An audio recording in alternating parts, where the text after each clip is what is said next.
Maya Martinez sat quietly in the corner of the pristine VIP lounge at Los Angeles International Airport, her fingers wrapped around a steaming cup of coffee that had long since grown cold. The marble floors gleamed under crystal chandeliers, and the air hummed with the quiet conversations of well-dressed travelers. Designer luggage sat beside polished leather chairs, while servers in crisp uniforms glided between tables, offering champagne and caviar. Maya looked different from everyone else here. Her faded jeans had seen better days, her sneakers bore the scuffs of countless miles, and her weathered backpack sat at her feet like a faithful companion from another world. She watched as other passengers cast curious glances her way, some subtle, others less so. She could hear the whispered conversations, the barely concealed disapproval in their voices. "How did she even get in here?" someone murmured. "Security really needs to check these passes more carefully," another voice added. Maya took a slow sip of her coffee and gazed out the floor-to-ceiling windows at the runway beyond. She'd grown accustomed to these looks, these assumptions. They'd followed her throughout her life, from the scholarship kid at the prep school to the only Latina in her engineering classes. But today felt different. Today the weight of their judgment seemed heavier somehow. Shadow fell across her table, and Maya looked up to see a security guard approaching. His badge read Marcus, and despite the awkward situation developing, his eyes held a kindness that the other passengers lacked. "Excuse me, miss," Marcus said softly. "Could I see your VIP lounge pass, please?" Maya Martinez hadn't always dreamed of jets and engineering marvels. 28 years ago she'd been born in a small apartment above her family's auto repair shop in East LA, where the sound of air wrenches and the smell of motor oil were the soundtrack and scent of her childhood. Her parents, Elena and Carlos Martinez, had arrived from Mexico, with nothing but determination and calloused hands, building their modest business one satisfied customer at a time. While other kids played with dolls, Maya was in the garage, handing her father tools and asking endless questions about how engines worked. "Mija," her father would say, wiping grease from his hands, "you have the mind of an engineer. Don't let anyone tell you that girls can't fix things." Those words became her foundation. Through high school, Maya worked in the shop every afternoon and weekend, saving every penny for college. She graduated valedictorian, but knew her family couldn't afford the prestigious engineering programs that her counselors recommended. Instead, she took out loans, worked 3 jobs, and attended community college before transferring to UCLA. The transition wasn't easy. While her classmates worried about fraternity parties and spring break trips, Maya was calculating whether she could afford both textbooks and groceries that month. She faced professors who questioned whether she belonged, classmates who assumed she was there only because of affirmative action, and a constant voice in her head that whispered she wasn't smart enough, wasn't sophisticated enough, wasn't enough. But Maya had inherited more than her father's mechanical aptitude. She'd inherited his stubborn refusal to quit. She graduated summa cum laude with a degree in aerospace engineering, specializing in sustainable aviation technology. Her senior project, a revolutionary design for clean-burning aviation fuel systems, caught the attention of industry leaders. "Success isn't about where you start," Maya had written in her thesis conclusion. "It's about how you finish and how many people you lift up along the way." Now, sitting in this VIP lounge, those words felt both prophetic and ironic. Marcus examined Maya's VIP pass carefully, turning it over in his hands. The holographic security features caught the light, and the magnetic strip looked authentic. But before he could speak, Claire, the lounge's head receptionist, materialized beside him with the swift efficiency of someone accustomed to handling situations. "Is there a problem here?" Claire asked, though her tone suggested she'd already decided there was. Her blonde hair was pulled into a severe bun, and her designer uniform was pressed to perfection. She looked at Maya the way someone might examine a stain on expensive fabric. "I was just checking her pass," Marcus replied, handing the card back to Maya. "Everything appears to be in order." Claire's perfectly sculpted eyebrows rose. May I?" She practically snatched the pass from Maya's hand, studying it with the intensity of a detective examining evidence. This is unusual. When did you purchase this pass, miss?" "3 days ago, online," Maya replied evenly. She'd learned long ago that raising her voice or showing anger would only confirm their suspicions about her character. "Online?" Claire's voice dripped with skepticism. "And you're flying where today?" "I'm not flying commercial," Maya said simply. A murmur rippled through the nearby passengers. A man in a $1,000 suit leaned toward his companion and whispered loudly enough for others to hear, "I told you security was getting lax. Anyone can just walk in here now." A woman draped in pearls nodded approvingly. "Finally, someone's checking. I pay premium prices for this lounge precisely to avoid mixing with just anyone." Claire seized on this validation like a lifeline. "You see, this is exactly the concern. Our VIP members expect a certain atmosphere. If you're not flying commercially, then technically, you don't need access to this lounge." Maya felt the familiar tightness in her chest, the same feeling she'd experienced countless times before, in the prep school cafeteria where she sat alone with her homemade lunch while classmates discussed their families' vacation homes, in the college labs where professors assumed she needed extra help, in corporate boardrooms where she was introduced as the diversity hire. "I paid for this pass," Maya said quietly, her voice steady despite the storm brewing inside. "I have every right to be here." "Well, technically," Claire continued, emboldened by the supportive nods from other passengers, "the management reserves the right to refuse service if we suspect fraudulent activity." "Fraudulent activity?" Maya's engineering mind clicked through the absurdity of the situation. "You think I forged a VIP lounge pass?" "I'm not accusing you of anything," Claire replied with practiced corporate speak. "I'm simply suggesting there might have been a mistake. Perhaps you purchased the wrong type of pass? Or maybe there was a clerical error?" An elderly man in a navy blazer chimed in. "You know, I've been using this lounge for 15 years, and I've never seen anything like this. Standards have really declined." His wife nodded vigorously. "In our day, people dressed appropriately for air travel. There was a certain decorum, a respect for the experience." Maya looked around the lounge, taking in the faces that had turned toward their conversation like spectators at a sporting event. Some looked genuinely uncomfortable with the situation, but none spoke up. Their silence felt like complicity. "I'm going to need to ask you to gather your belongings," Claire announced with finality. "We can refund your pass at customer service." The words hit Maya like a physical blow. She thought of her father, who had taught her to fix engines with her hands and to fix problems with her mind. She thought of her mother, who cleaned office buildings at night so Maya could afford books during the day. She thought of every professor who had doubted her, every job interview where she'd been the only woman of color in the room, every moment when she'd proven herself only to face the same battles again. Maya stood slowly, shouldering her backpack with the same dignity her mother had carried herself with during those pre-dawn cleaning shifts. The lounge fell silent as she began her walk toward the exit, every eye following her movement. Her sneakers squeaked softly against the marble floor, each step echoing like a countdown.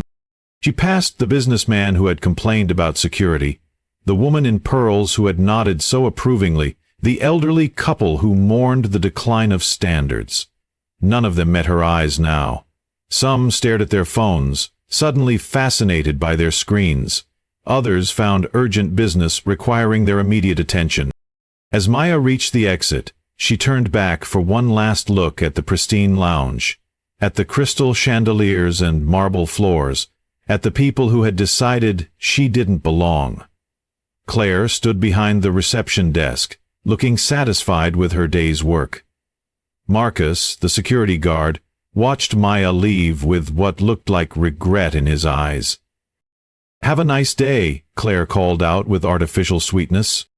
Maya didn't respond. She simply walked through the glass doors and into the bustling terminal beyond, leaving behind the rarefied air of the VIP lounge for the democratic chaos of the common areas.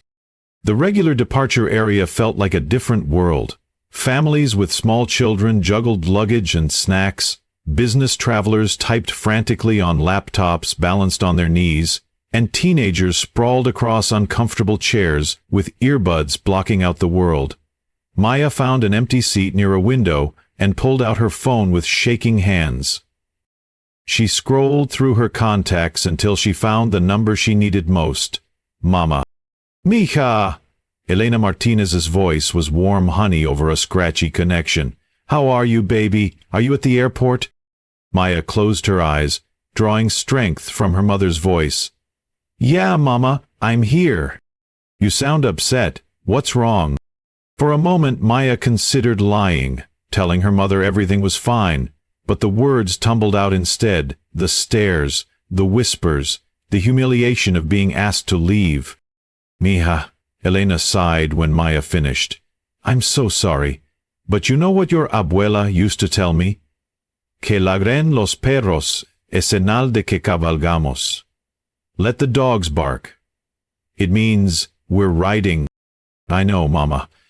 It's just, sometimes I get tired of proving myself over and over again. Listen to me. Elena's voice grew firm. You are not in that airport because of luck or charity or quotas. You are there because you are brilliant, because you work harder than anyone I know, because you have something important to offer this world. Don't let small people make you feel small. Maya wiped away a tear she hadn't realized had fallen. I love you, Mama. I love you too, Micha. Now go show them who you really are. As Maya ended the call, an announcement echoed through the terminal. Attention! Private jet registration N2847 is ready for departure. Passenger Martinez. Please proceed to the private aviation terminal. Maya looked up, a slow smile spreading across her face. She stood, shouldered her backpack, and began walking toward the private jet terminal with renewed purpose in her step. Behind her, in the VIP lounge, several passengers had heard the announcement. Claire looked up from her computer screen, her face suddenly pale. Marcus, the security guard, shook his head slowly. Did she just say Martinez? The businessman whispered to his companion. Maya walked through the terminal with a lightness she hadn't felt in hours. As she approached the private aviation area, the landscape changed again. Fewer crowds, more personal service, an atmosphere of quiet efficiency rather than the chaos of commercial travel. The story of how Maya Martinez came to own a private jet began 18 months earlier, in a cramped laboratory at an aerospace research facility in Palmdale, California. While her colleagues focused on making planes faster or more fuel-efficient through traditional means, Maya had been pursuing a radical approach to sustainable aviation. Her breakthrough came at 2:47 a.m. on a Tuesday, during one of her countless late-night sessions. She'd been working on a revolutionary fuel cell system that could convert atmospheric water vapor into clean-burning hydrogen fuel during flight. The concept wasn't entirely new, but Maya's engineering approach was unprecedented. Traditional aviation fuel systems were massive, complex, and environmentally destructive. Maya's design was elegant in its simplicity. A modular system that could be retrofitted into existing aircraft, dramatically reducing their carbon footprint while actually improving efficiency. The key was her proprietary catalyst, developed through hundreds of failed experiments and refinements.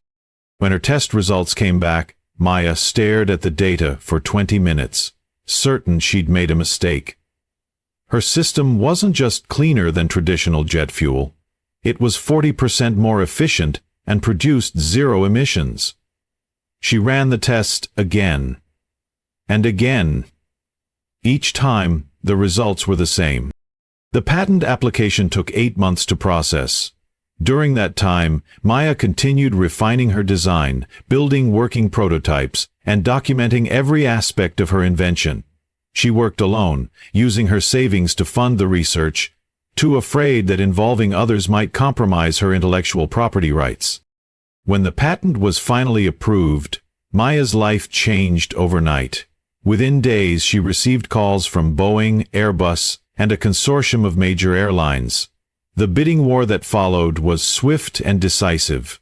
Environmental regulations were tightening globally, and Maya's technology offered a solution that was both profitable and sustainable.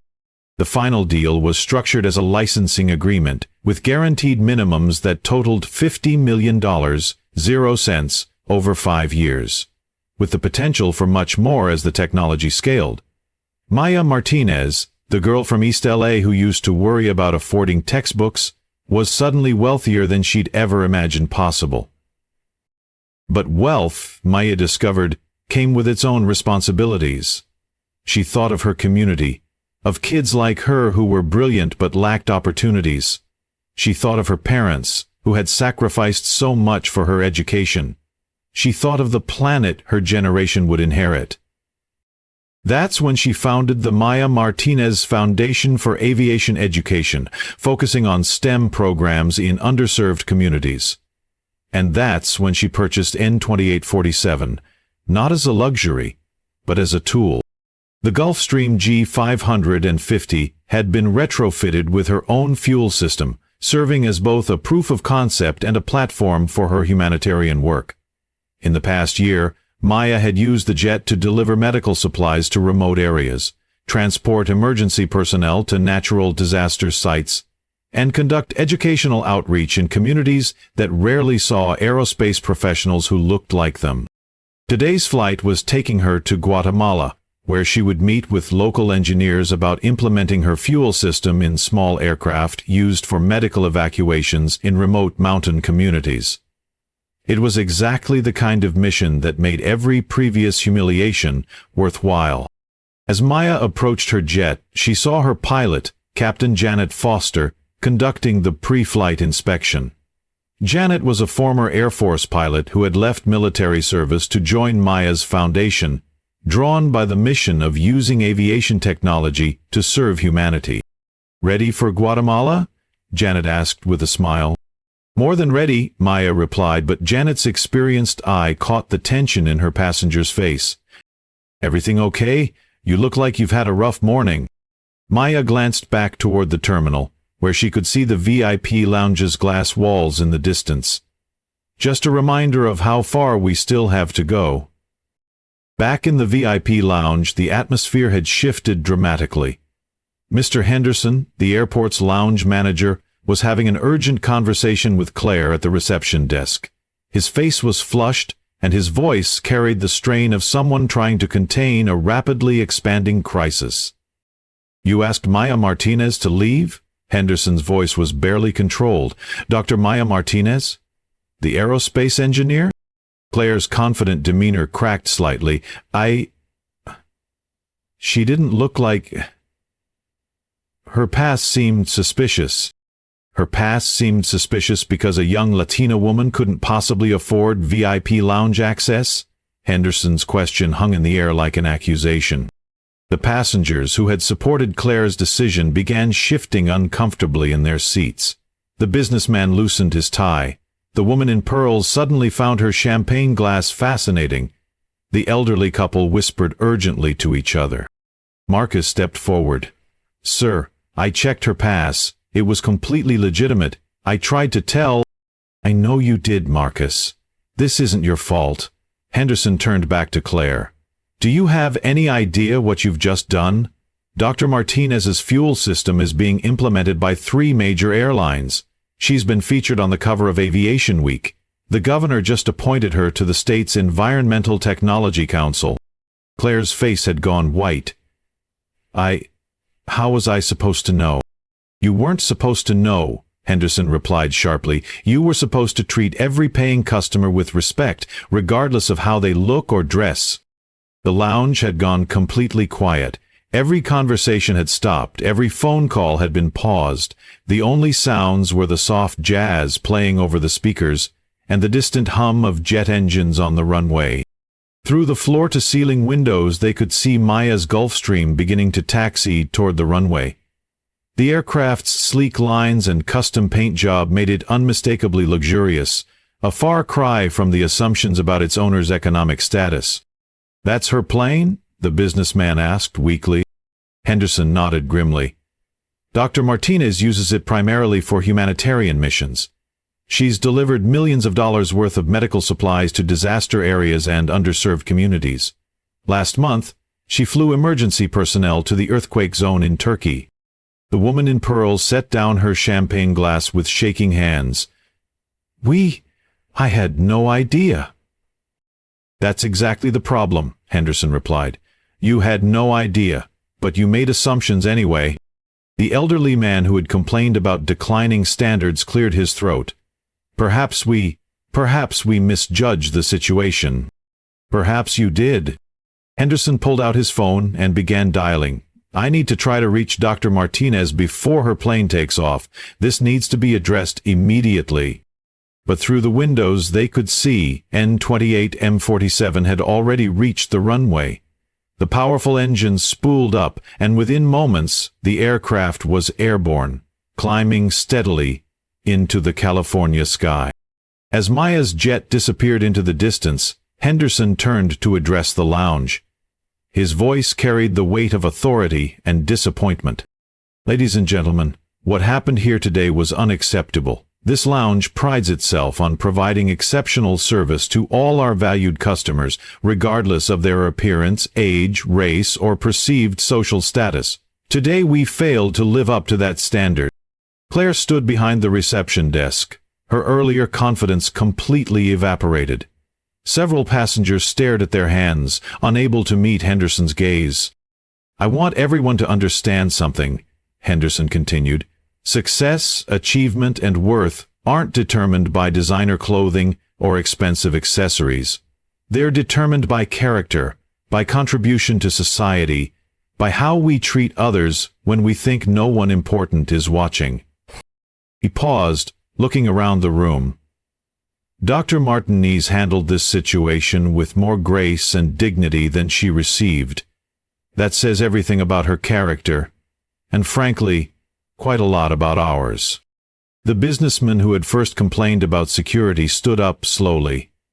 Manager, I think I owe Dr. Martinez an apology.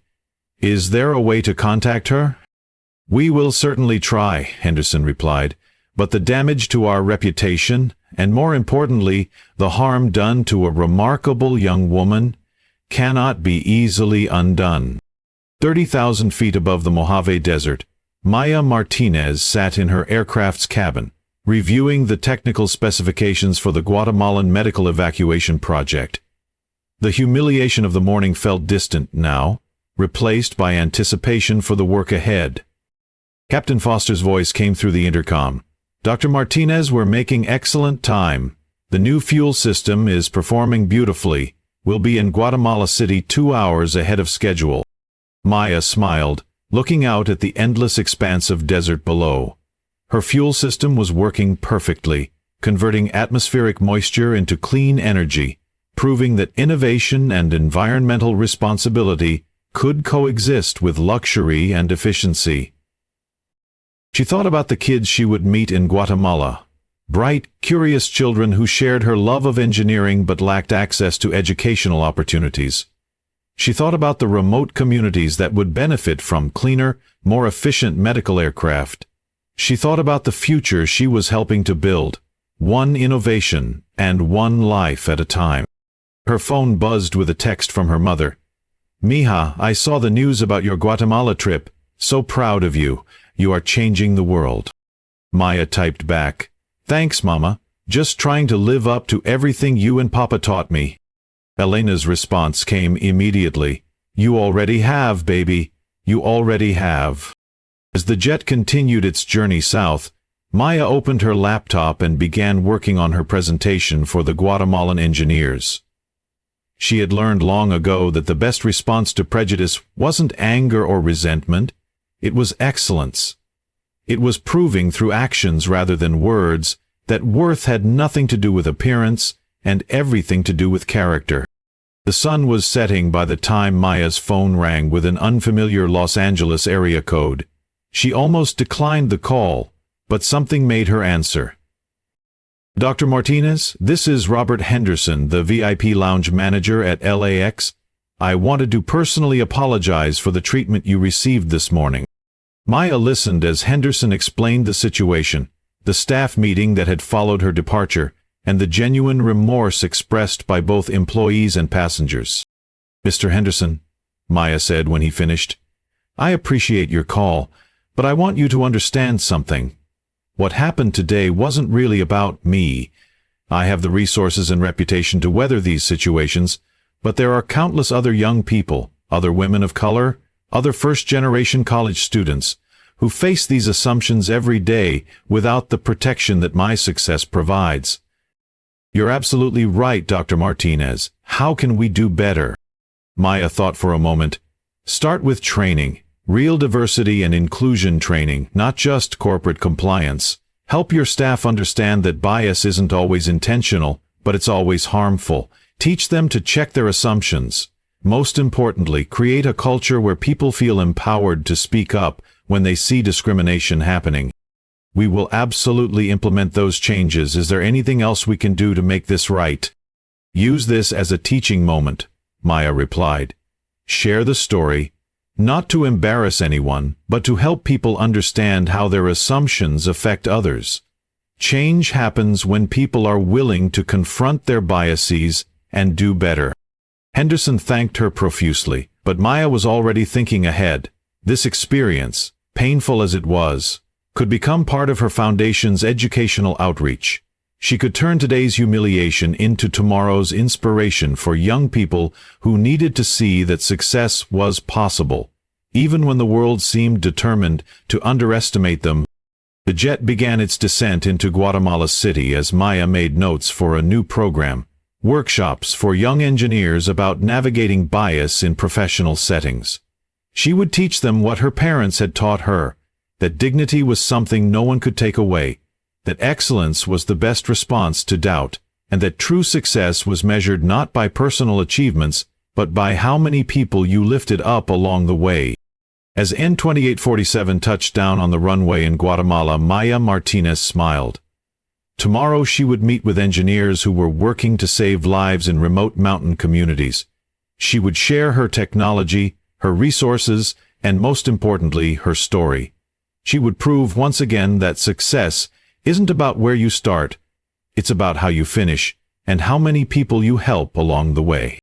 The girl who had been asked to leave the VIP lounge had become the woman who was changing the world, one flight at a time.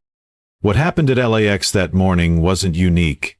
Every day, people make assumptions based on appearance, background, or preconceived notions about who belongs where. Maya Martinez's story reminds us that true worth isn't measured by designer clothes or expensive accessories. It's measured by character, compassion, and contribution to society. The next time you find yourself making assumptions about someone, remember Maya. Remember that the person sitting quietly in the corner might be the engineer revolutionizing aviation, the teacher inspiring the next generation, or the entrepreneur creating jobs in underserved communities. Success comes in many forms, and it doesn't always look the way we expect it to. If this story inspired you to examine your own biases and treat everyone with the respect they deserve, please hit that like button. Share your own experiences with overcoming assumptions in the comments below. Your story might be exactly what someone else needs to hear today. And don't forget to subscribe for more stories that remind us of our shared humanity and infinite potential. Remember, never judge a book by its cover, because you never know when that person you're underestimating might just own the jet.